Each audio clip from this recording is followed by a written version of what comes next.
Ever wondered which country tops Santa's favorite list for gift delivery? Well, you're about to find out.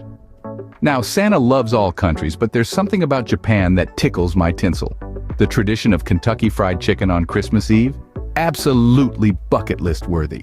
And who could forget the time I mistook wasabi for green icing? Ho ho ho, my reindeer still laugh about it. So next time you're in Japan, remember, you're in Santa's favorite delivery spot. You might think chimneys are a piece of cake for Santa, but let me tell you, it's not always smooth sailing. There was this one time in the 70s, I got stuck in a chimney in Poughkeepsie, New York. You see, the homeowner had installed a new wood-burning stove, and Santa's belly had a few too many mince pies that year. Then there was the time in Paris. I descended a chimney only to find a couple in the middle of, well, let's just say they were checking if their mistletoe was still fresh. I beat a hasty retreat back up the chimney, but not before leaving their presents under the tree. And don't get me started on the odd things I've found in chimneys. Once I found a parrot who'd made a nest in the chimney. He squawked ho ho ho at me all night long, so folks, chimneys are full of surprises and not just on Christmas Eve.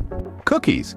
Who doesn't love them? But did you know Santa once had a, shall we say, out-of-this-world experience with them?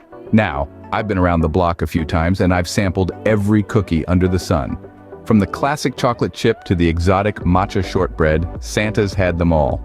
But one Christmas Eve, I bit into a cookie that was, well, not your everyday treat. 'Twas the night before Christmas, and all through the house, not a creature was stirring, not even a mouse. But there in the kitchen, a plate full of cookies awaited. They looked ordinary enough, but let me tell you, these cookies were anything but ordinary. About half an hour after I'd polished off the plate, I started feeling different. Colors appeared brighter, sounds were louder, and I swear I could hear the northern lights. For a moment, I thought Rudolph's nose had somehow gotten even brighter. It was only later that I discovered those cookies had a special ingredient, cannabis. Oh, the laughs we had about that at the North Pole. But let me tell you, nothing compares to my favorite, a good old-fashioned gingerbread cookie. It may not take me on a psychedelic journey, but it sure does taste like home. So, my friends, remember this little tale the next time you're baking for Santa?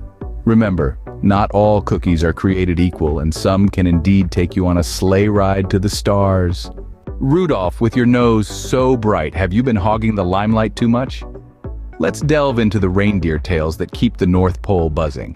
Now, Rudolph, he's a star, no doubt about that. But his rise to fame? Not without a few ruffled feathers, or should I say antlers. Prancer, for example, was quite the dancer till Rudolph's red nose stole the show. Donner and Blitzen? They were the speedsters until Rudolph's shiny beacon started leading the way.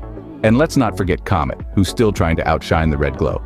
But amidst all this glamour, there's one reindeer who's become infamous for a different reason. Cupid, dear Cupid, has the smelliest farts.